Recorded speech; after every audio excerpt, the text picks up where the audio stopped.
Hey, so we're gonna do some graphing for the measurement lab. Let's start with doing our rubber stoppers. Of course, use your data and not mine. I'm going to be using my data. Also, another thing is make sure, even if you're working with friends or lab partners, family, whoever on this report, make sure that each of you make your own Excel graphs. Each of you have to turn in your own spreadsheets and graphs, figures, tables, all of that. Okay, make your own.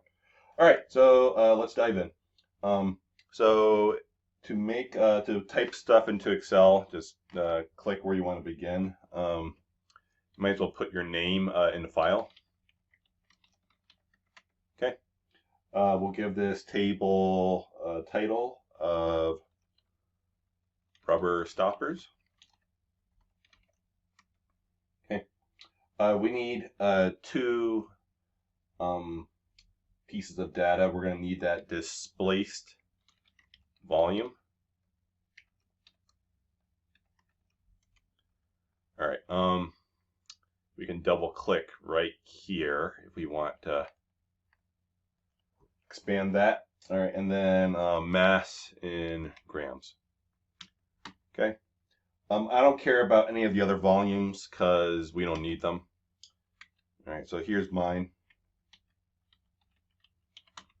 Feel free to fast forward if you don't need to see me typing all this. Oops, wrong spot.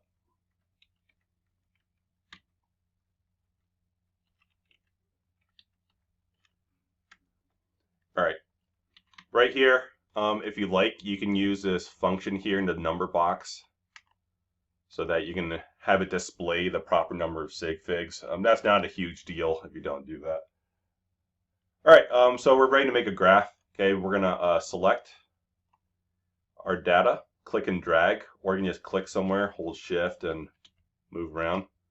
All right, insert, and then we want to go to scatter plot, the bouncy balls. We want the first option. We don't want there to be any connecting lines. Okay, we will have a trend line later though. All right, I like to just get the layout the way I want immediately. We go to chart element, axis titles. We can put a primary horizontal. Okay, we can put in primary vertical. Okay, a quick way to do that, you could have gone to quick layout number 1. It does add this little annoying legend though. You can just click it and hit delete. Okay, yeah, but there's more than one way to get this done. All right, let's just label this right now before we forget. So we have volume versus mass for rubber stoppers. Okay. Control B to make it bold if you like. I like bold titles. Okay, so we have mass there. And then we have volume there. Okay. And you can make this bigger if you want. Maybe like that. Okay, so let's put in the trend line. There's 2, 3, 4 different ways of doing this. I think the most popular way nowadays is to hover or click this plus sign. Don't click this box yet, otherwise you're going to have an extra trend line. We're just going to click that arrow, chevron, whatever it's called, and then go to more options. Okay, we'll have a menu here. If you don't see this menu here, like sometimes I'll open this randomly, you're going to want to click this bar graph looking thing. Okay. All right, so it put a nice linear trend line there. We're going to display equation and the r squared value. Okay. We can make this bigger by clicking on this a few times, so it's nice and easy to read. All right. Okay, great. So this graph is done, but it has some questions in your lab packet about like interpolation, extrapolation. Interpolation is just looking between here and there. Okay. Extrapolation is looking beyond where you've actually collected data. So anything around here would be extrapolation because that was my earliest data point. My latest data point's here, so going beyond there is also extrapolation. Either way, the process is the same. for interpolation, extrapolation. All right, another thing you can play with is called forecast. All right, so I'm back in these trendline options. You'll see this forecast here. It says you can forecast some periods out. That's going to help with interpolation. I think you have a question around like a mass of like 3.25 or something, and then you're going to do a drop down.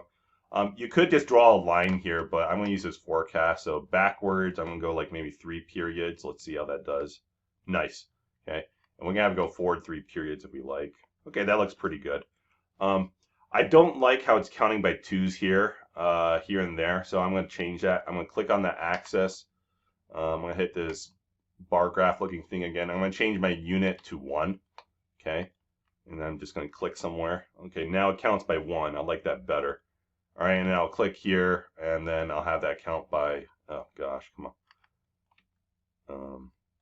There we go. Click outside. Okay, that looks way better. I like it. Okay, so you get that question about interpolation. I think it's like mass of 3.25 or something like that. I don't remember, honestly. And I misplaced a paper before I started this recording, and so we're just going to run with it. So like, oh, how the heck did I do that? I went to insert, shapes, and then line, that first one. I don't know what that is. So I guess the second one. All right. And then you can eyeball like a 3.25. Okay. I'm holding shift on my keyboard as I drag my mouse. Okay. I'm going to let go of my mouse. Okay. And you see I got intersection like right there. All right. So, and then I can draw another line. Insert shapes. Okay. Line. And then I'm going to aim at an intersection and go straight down. And boom, there's my answer. So like about 2.5. So based off of my trend line, if I had a hypothetical rubber stopper with a mass of like 3.25, okay, you just kind of drag it down like that, and then this about 2.5 would be your answer. Okay, there's actually a more precise way of doing like interpolation, extrapolation. Since y is represented by mass, this is my y value. Here, I'll just move things around. And then this is my x value, so I'll go x, y. All right. If I solve for y, I'm solving for a mass. So if I had like an unknown volume, I could plug that in for x, and then I could solve for y to calculate the estimated mass. I can do that the other way around. So like in this case, they're having us estimate the volume based off of mass of 3.25. Just plug in 3.25 into your equation, not mine, yours. Okay, and then you can solve for that y, and then you should hopefully get a reasonable value that kind of compares with doing this line method. So feel free to use that algebra. That's really the power of a trend line. The slope of the line, okay, I designed this activity so that mass is your y-axis and volume is your x-axis, and we know that slope is rise over run. So if our unit of rise is mass and our unit of volume is, or a unit of run is a volume, y over x is a slope, then automatically our units is density, okay, grams over mils. Okay, so that's pretty cool. So we just found the density of rubber. Okay, my calculation shows 1.2354 grams per milliliter for the slope, and therefore the density. Okay. If you're wondering what an R squared is, that's a calculation in statistics showing how well your trend line fits your data. The closer it is to 1, the better. So if you're in the 90s, and preferably you should be like 98, 99. And that depends on how you collected your data, but typically you want that kind of R squared for most data sets in life. So we see we have a good fit here. You may not have as good of a fit if like you dropped in your rubber stopper and like water jumped out or something, or you didn't get rid of air bubbles. Don't worry about it. I'm not going to ding points or anything like that. We'll just roll with it. All right, and that was volume versus mass. Okay. Now I'm going to right click this tab right here. It goes rename, and then I'm going to call this rubber. Okay. And then we can create a new tab right here. Click the plus, and then we're going to call this, what's our next graph? It's called pennies. Okay, we're going to simulate the half-lives. All right, half-lives. And then we have pennies. Okay. All right. So I went to like maybe 8 or something. All right. You can make tables look nicer by like adding borders and stuff. So I'm gonna go to this border. I'm gonna go to all borders, and then I'm gonna go to like thick outside border, and then I like to have another thick border here. Personally speaking, that's kind of how I like to make tables. You do your thing. All right. So let me open up my page of my lab notebook. Hope my handwriting's legible here. All right, so obviously you're going to start out at 100, excuse me, when you have no shakes. Okay, again, use your data, not mine. I'm just showing for sample purposes. All right, now some of you, okay, and I know I did too, went all the way down to 0 pennies. As we're going to see, the exponential trend line is going to be the best thing to do for this data set. Exponential functions, they'll approach 0, but they'll never actually get to 0. In other words, this will actually screw up our data.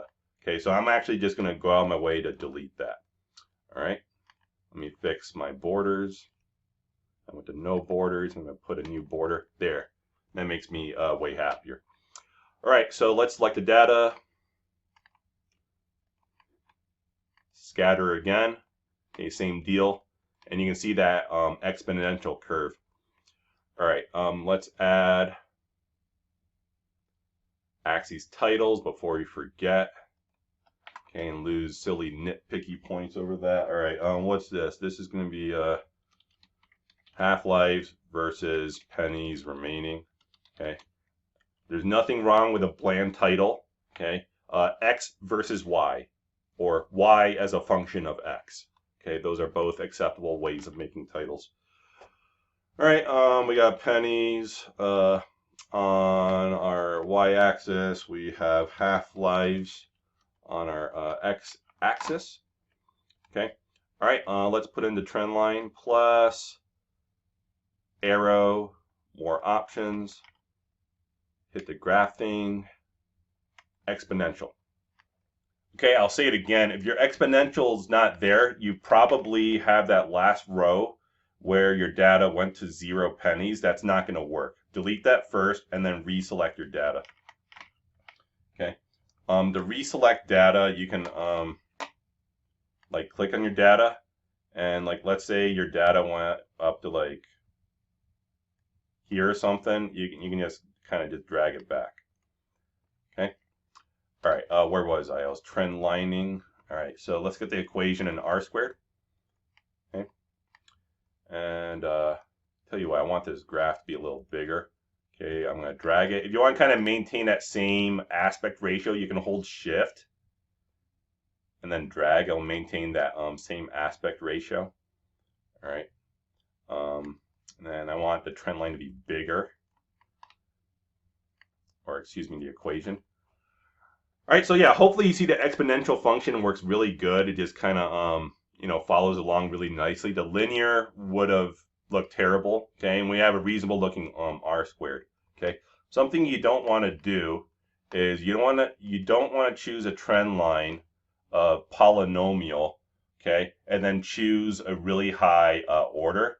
There's an old saying, you can with a high enough polynomial order, you can fit any trend line to any set of data, okay? And so that's not necessarily a good practice, okay? I think the expression goes like, you can fit any polynomial function even to the shape of an elephant or something like that. Some old saying, okay? So long story short, don't do that, okay? Generally speaking, polynomials of orders 2 or 3, it's really as high as you should go in modeling data. If you're like, what is Josh talking about? Don't worry about it. Just do the exponential. All right, and there's your other trend line. So you can do the same thing of drawing like lines to interpolate stuff. Okay, you're gonna have a question and like 10% your pennies, so 10% of 100, right? So you find that, okay, and you go and then you go down. All right, and then I think you have another question on like 2.5 half-lives or something. Again, the other alternative is you can just solve for x and y in this equation. Of course, since this is an exponential function, not everyone's familiar with it. But if you have the math background and know how to solve for the x and the y, then feel free to do it that way as well. That's totally fine. All right, let's move on to the last graph. Okay, it's going to be stocks. Okay, so we're going to have a company and then a share value. Okay, to keep this video short, I'm just going to make up some companies. Okay, I don't know. I feel on the spot right now. Okay, Windows are us. Toys are us. Cameras are us. I'm just literally looking around the room. Okay. Sport drinks are. I put sport. Who cares? All right. And then we'll make up some random share values. Okay. 12.34, 56.78, 90.12. Okay. 123.45. I don't know. All right. Great.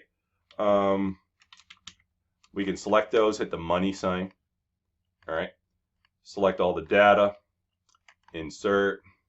All right. Now, what you want this time is the bar chart. Okay, column or bar chart. Don't do this one called a histogram, a statistic chart. That's something entirely different. We're not going to use that in this course. Okay, that's counting the number of times something occurred. Okay, we're not doing a counting.